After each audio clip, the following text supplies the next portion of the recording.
So our first group.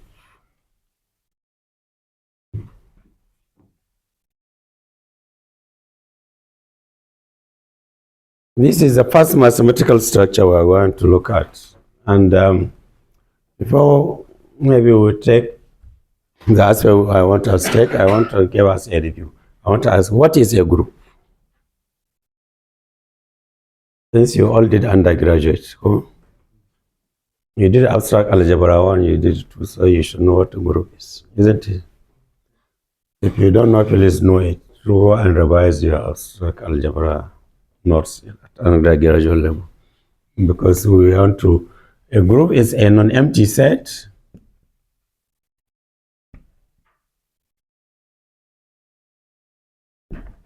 maybe G, normally represented G, okay, was associated with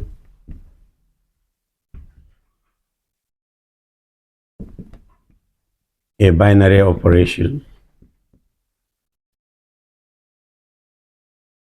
normally represented as star, okay, such that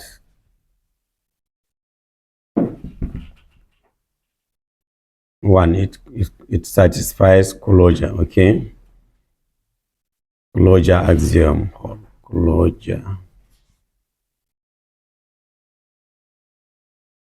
false. And what is closure axiom? It means for any x1, x2 you pick in the group, x1 star, x2 is also in the group. Okay, this is called closure. Okay. Number 2, existence of identity element.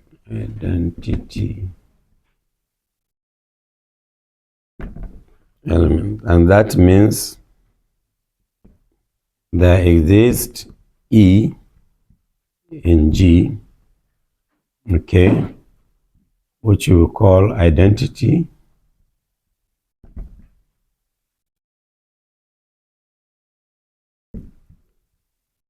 such that for any x element of the group, E star x is same as x star E and same as x.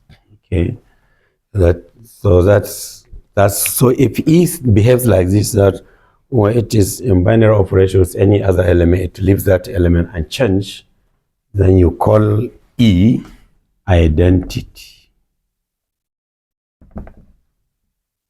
element. Okay, good. Number 3, for any, the number 3 is existence of inverse. And what does this mean? It means for any element you pick in G, there will exist some x inverse also in G, such that x star x inverse is the same as x inverse star x is equal to E, where E is called the identity element. Okay. And number 4, we have associative law. Okay, we say associative. I don't know, this is too far for me. And if I write here, I'll cover you. Okay, maybe we can move this. Hold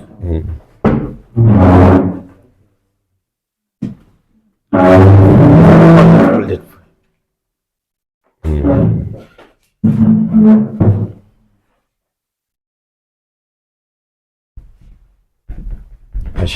Associative law, okay? And this says that for any 3 elements, x1, x2, x3 in the group G, x1 star, x2, x3 is same as x1 star, x2 star, x3. Okay. Now once the group satisfies these four, you say now this implies G under this binary operation is a group.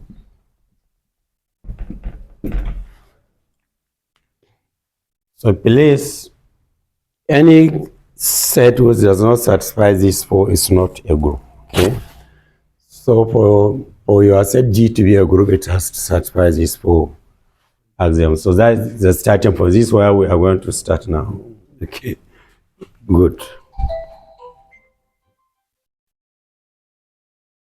You should also review. So this I will call this review because it's not what I have. We are reviewing. You should also review this the notion of subgroup. What is subgroup then? Okay. Yeah, it is taken from the group actually. So as a subset, let's call it H, okay, of G is called a subgroup. What is the requirement? If H satisfies either it satisfies all these four axioms, cool, or you can if you say, I can just say if, okay. If you want to shorten it, you say if for any x, y you pick in this H, the subset of G, x star y inverse is also in H. Okay, then you say then H is called a subgroup. But why am I picking only one condition instead of four?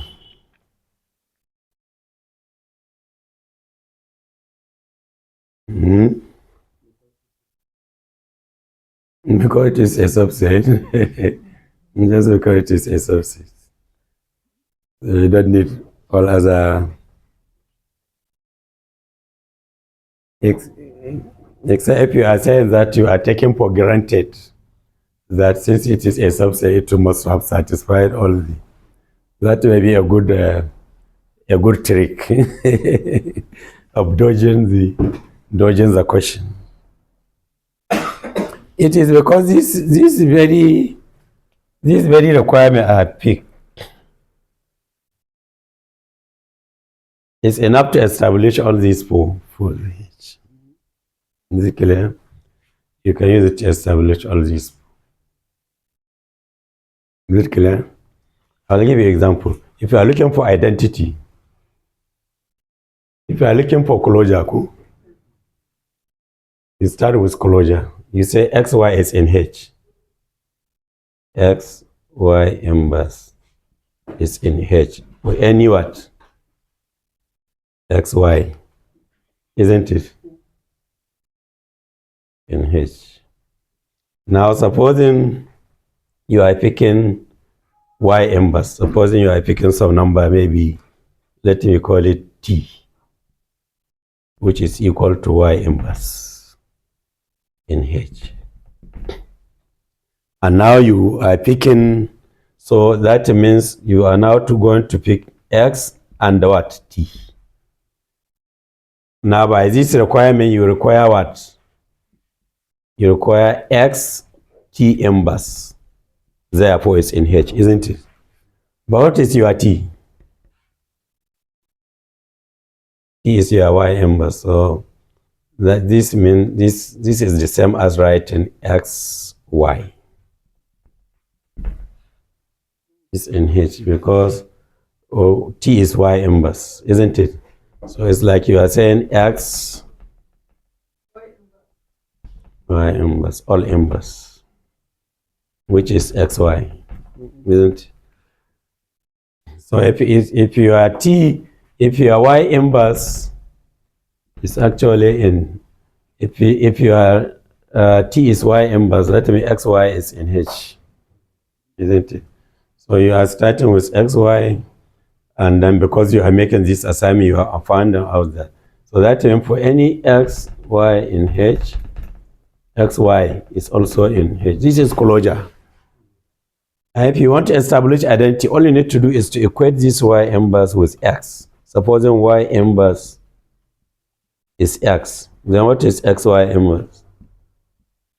It's X inverse. X inverse is E. So you are going to recover your identity, isn't it? And so on and so forth. So you can recover all these 4 axioms from just this one requirement. You can establish all the 4 axioms. Good. That is it about subgroups.